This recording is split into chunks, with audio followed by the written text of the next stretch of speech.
Maximum Health with your host, Dr. Ken Gray. With over 20 years in healthcare, Dr. Gray is a doctor of Oriental medicine and holistic physician fusing Eastern and Western healing. Dr. Gray is on staff at Jupiter Medical Center and in private practice with an office in Jupiter, Florida, where he resides. Dr. Gray enjoys being a physician as well as being an educator. His unique approach to holistic healing has taken him abroad to lecture in Baden-Baden, Germany, and treat sports professionals in Hawaii and Biarritz, France. He is co-author of several books on food therapy and the founder of the annual Star Summit Talks at the Norton Museum of Art in Palm Beach, Florida. Now it's time for Maximum Health with Dr. Ken Gray. Welcome back, everyone. This is Maximum Health Radio, Quality Living with yours truly, Dr. Ken Gray. Thank you for joining us. We have on the, not in the studio, unfortunately, but we are on the phone with Mr. Tony Cho, the co-founder, creator of ChoZen Retreat in Sebastian, Florida,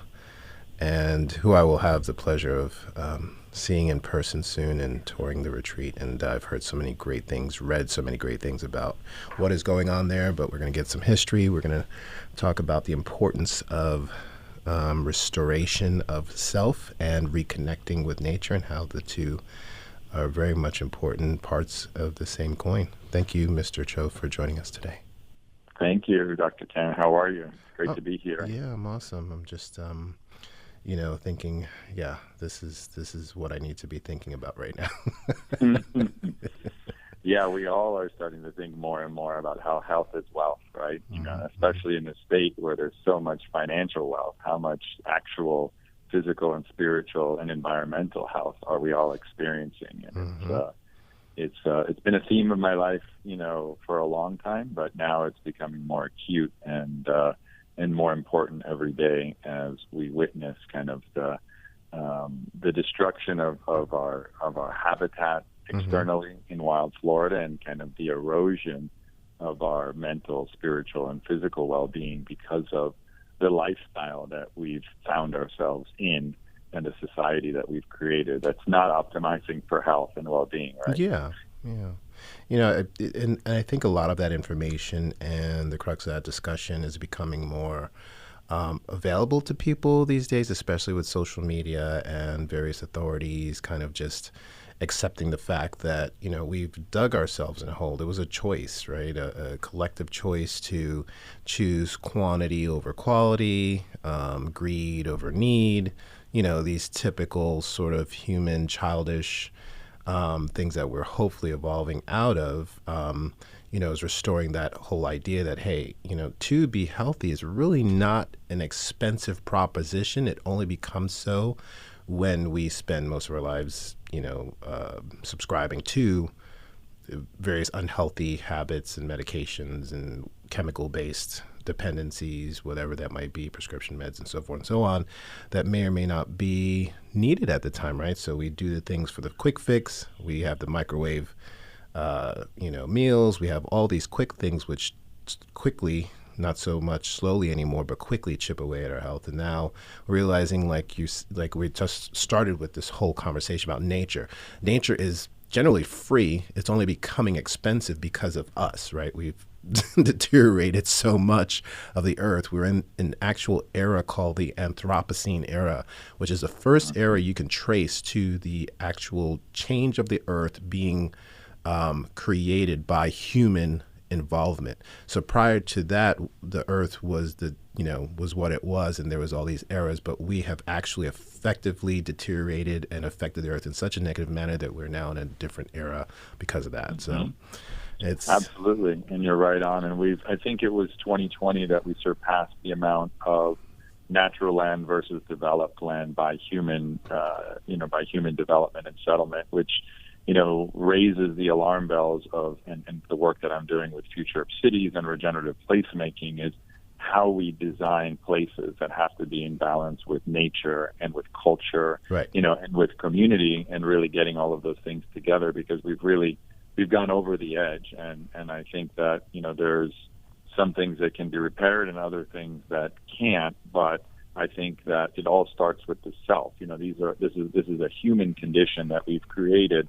And in order to repair what's happening externally, we need to repair what's happening internally. And yes. So that's a lot of the work that, I'm working on with the various projects, including ChoZen, which is very personal and very special because it ties into a lot of, the work that we're doing on many levels.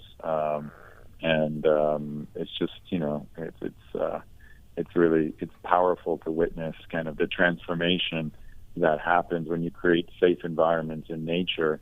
And nature, is the medicine. Nature does the healing because we're just disconnecting from our devices and we're reconnecting with our source, our energy and our inspiration. And it just reminds us, there's this remembrance of who we are and who we were and kind of what our origins are.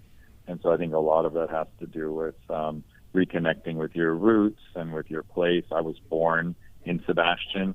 I spent my childhood there in community that my grandmother had started, in the 70s. So I was raised there. So there's definitely a connection to the land and to the place. And the story of the place is very powerful and resonant in my life. And so I think that coming back full circle and then trying to be part of the solution is something of is a hero's journey in a way, to kind of reference Joseph Campbell and that whole aspect, because it's not the easy thing to do. There's not a lot. It isn't the most conscious place in the world either.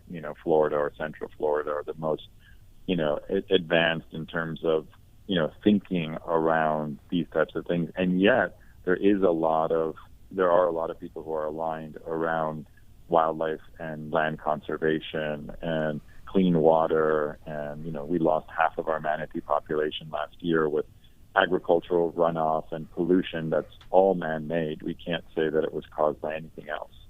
So we know where the problem lies. The question is how do we repair it, and how do we do it in a expedited manner so that we can really help save ourselves more than the planet. The planet will regenerate long after humans, perish, but hopefully that's not the case, and hopefully we don't have to live on Mars. Yeah. I mean, why go be focused so much on another place where we're just going to do the same thing if we don't break the patterns, right? And how many times have human beings actually migrated from other places? We don't know. So let's try to break the pattern and become better. And there's no way better to do that, in my opinion, than to you yourself or you and your family doing things in nature, because to gain a respect of nature, you have to engage with it, right? Otherwise, it's just that thing over there. And it's so easy to live in our bubbles of man-made concrete and steel. So let's break it down as to what the ChoZen origin is of the retreat and some of the attributes that one would find and benefits one would get from engaging with the ChoZen retreat, which, by the way, for our listeners, is spelled ChoZen. So there's some poetry there. Well, we can start with an etymology of the name, right?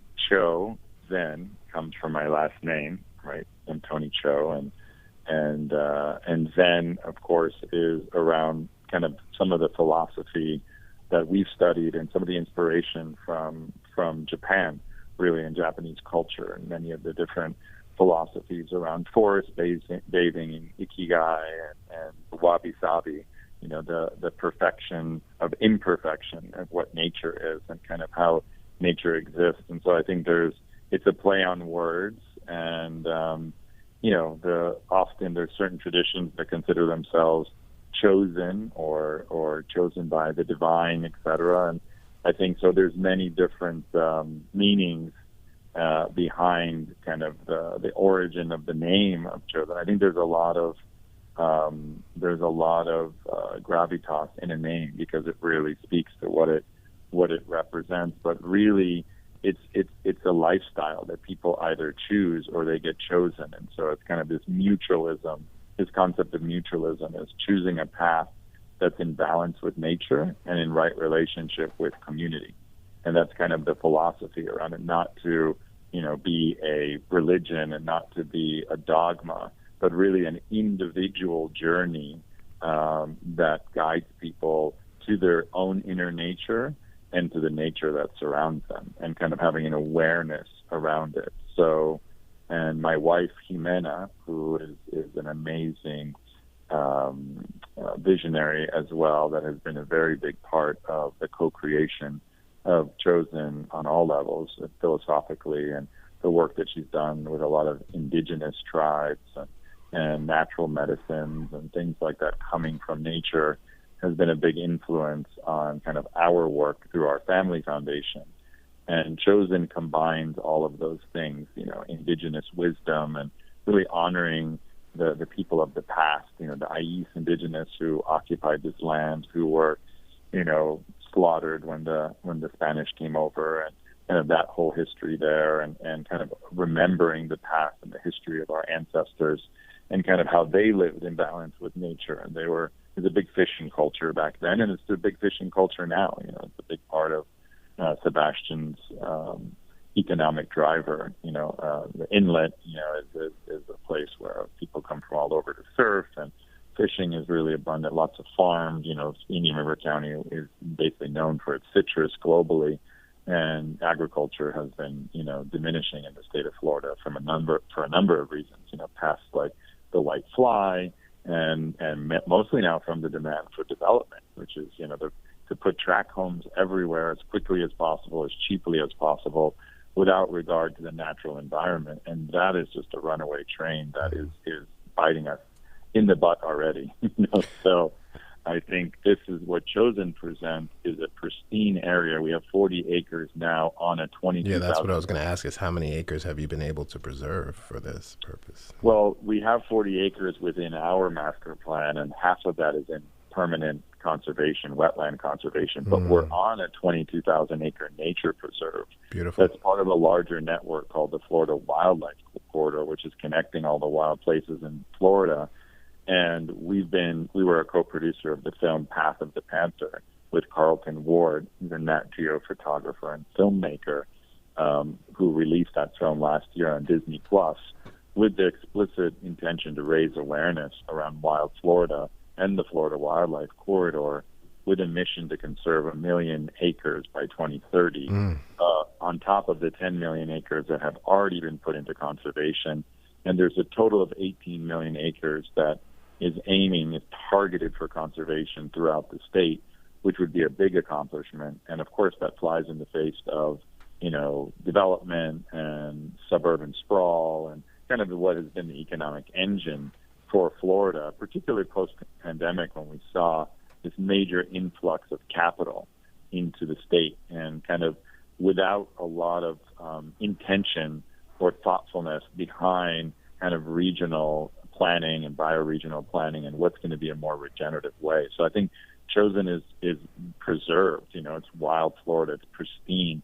We've got, miles and miles of trails, nature trails, through oak hammocks and, palmetto groves and beautiful cypress trees that are on the St. Sebastian River.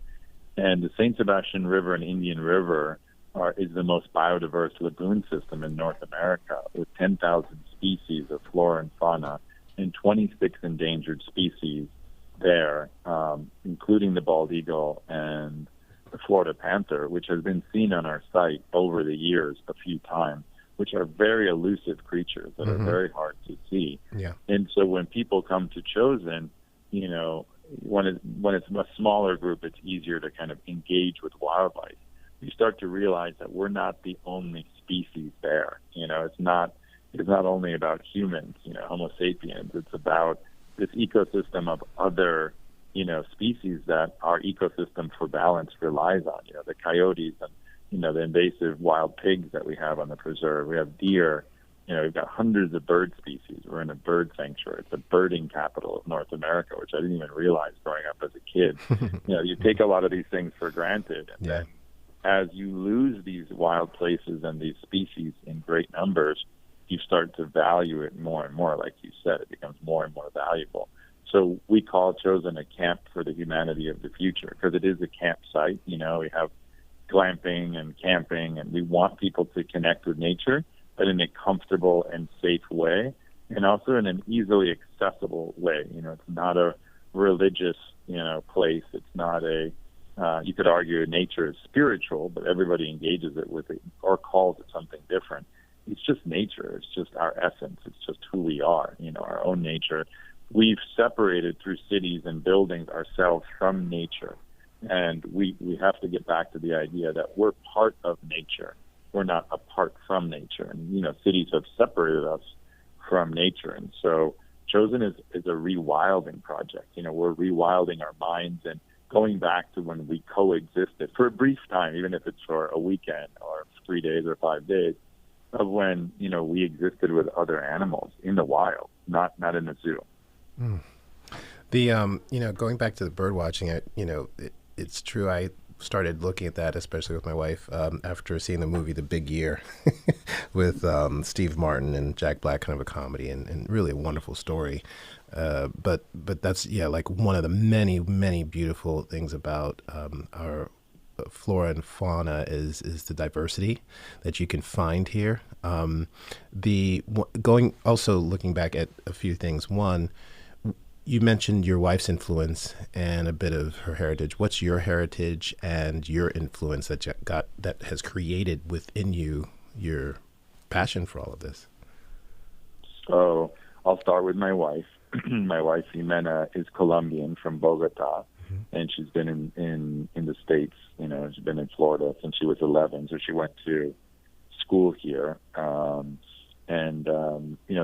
I think there's the most amount of indigenous tribes and unspoiled parts of the Amazon in Colombia, partly because of the drug trade and because of the narcos really kept development from expanding beyond the urban areas. And so in effect, they kind of became the default environmentalists, because there was no real major development that happened in the jungle of Colombia and in the mountains, and it was just unsafe and dangerous. This is a hotbed of narco trafficking and the drug trade. But it's also a place where I think you have 180 indigenous tribes, and we've worked with the Kogis, who have been very isolated from civilization, and we spent time in their off-grid villages, working with their shamans and working with their spiritual teachers and working on their practices that are, making your own tortillas and basically surviving off of the land and really being in tune with nature and kind of the wisdom of indigenous people and what they bring us. And, things like 7th-generation planning, which we've incorporated also into our thinking and how we develop cities, where you're looking at not only the present generation, but the 3 previous generations and the 3 future generations. When you're making decisions, particularly around urban planning and planning in general, is looking at what's the immediate gain and what's the immediate outcome, but what is going to be the lasting impact of the buildings that you're creating, the communities that you're designing, and really looking to that, ancient technology and ancient wisdom. And so, she has brought a lot of nature-based and indigenous principles and ideas into what we're doing at ChoZen. And from my background, I was raised in an interfaith commune ashram that was started by my grandmother in the 70s, that she moved from New York with her students. And it was really a community that was very diverse and embraced people of different backgrounds, different colors, different ideas into a cohesive community that really focused on service and did a lot of work with HIV and AIDS back in the early days of the crisis, and so there was a lot of my life that was spent in serving underserved communities and people experiencing homelessness and people who are sick of various different chronic and terminal diseases. And so being around that environment and the community really informed who I was as a person. And then I went off into the world, went to Northwestern to go to school for a brief period of time, came to Miami and did an internship at MTV Latino on Lincoln Road in the 90s, and then studied abroad in Argentina, where that opened my whole world, my whole worldview culturally, because this was like the Renaissance era of Argentina, where the dollar and the peso were 1-to-1. Madonna was filming Evita just previously to that time, so it was celebratory moment. I got to experience Brazil and a lot of Argentina and travel around. And so it was quite an enriching experience for me, which then inspired me to really grow this passion for city building, community, and really evolve what I had already grown up in a village type environment, in a community type environment, and really build upon it, not start from scratch, but really build on the shoulders of my grandmother's work in interfaith communities and service work.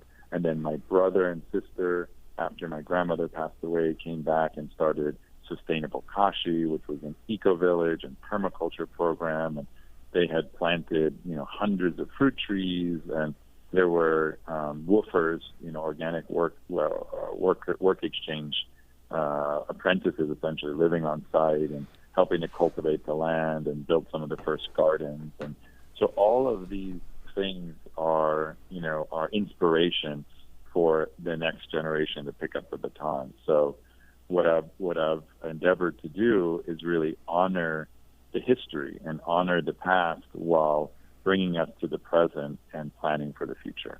Beautiful. And are you, besides visiting, let's talk about that. How does that work? Someone visits ChoZen. Do they have to stay for a few days? Do you have accommodations? Is there programs? What does that entail? And also, secondly, is there a virtual way to interact with ChoZen? Sure, all good questions, and it's evolutionary right now because it's we have now 40 acres, and most of it we acquired from my grandmother's church, and it was operating as a retreat center, as a community center. There's a senior care facility in there. There's a school site to be developed in the future, and all of this was entitled for future development. That was planned by an urban planner from India that encapsulates a lot of future development, from residential to retreat center to a guest house and a spa. And so what we've done, which is the most sustainable thing, is we call this slow hospitality or impact hospitality. Is we've basically adaptively repurposed the existing buildings. We have a lodge that was a guest house before that's now being kind of rebranded as a birding lodge, and then there's an annex that we call the Owl's Nest, and those are accommodations. So we have about, between camping platforms, rooms, tents and domes, we have about, we go by beds versus rooms, but we have about 90 beds now. Wow. In 3 different neighborhoods. Wow. And so we have our own programming that we're doing, like we did this last weekend, which we called Cosmic Roots, around the full moon and the new moon. And so all of our programming that's like open to the public for now has been based around the equinoxes, the solstices, all the nature events that happen. And basically the idea is to reconnect people with the natural circadian rhythms, and they just have an awareness. Sometimes living in a city, you don't even realize if it's a full moon or a new moon, or what the phase of the moon is, and we don't realize how those energies impact our lives. Correct. From tidal movements to high tides to energetics, difficulty sleeping sometimes with the energetics. Oh, it's so much to be said about that. So you can stay there, you can, I'm assuming, eat there, you can, there's the programming will span maybe a few days, and then you can choose to stay on or not, depending. So there's many different ways. So you can rent out the whole facility either for a workshop. We have 2 studio spaces. We've got our community center. We have a sound room. We have outdoor event tents. You could rent those out and have a program for 2 hours, 4 hours. So that's Understood. the event side of it. You can have a wedding, sacred unions in front of the Love Garden and Harvest House are going to be something really special. We got married there, so that's very neat. There's a lot of love in the air there. Yeah. So we call them sacred unions, weddings that we're doing, and it's very much nature-inspired weddings, and then a lot of stuff from the land. And then you said it's evolving, so the virtual aspect is not really a part of it yet, where people can tap into some of these presentations, or. We will. We started a program called Lunch and Learn, which is all around regenerative agriculture and wellness, and we're going to, start doing those again in the season. But there's programs throughout the week that you can come if you're a local. You live in Palm Beach so you can come and do Wellness Wednesday, which just we spend do the whole day and just immerse yourself in goodness. Yeah, you can take a class, and then Friday we have our volunteer day in the garden from 9 to 12. And then on Saturdays we do our permaculture tour, which you're going to get to experience on Saturday, which is 5:30 to 7. So excited. Yeah, I know you're gonna love it. With the last minute we have, what's the website and how do people get in touch and see the calendar?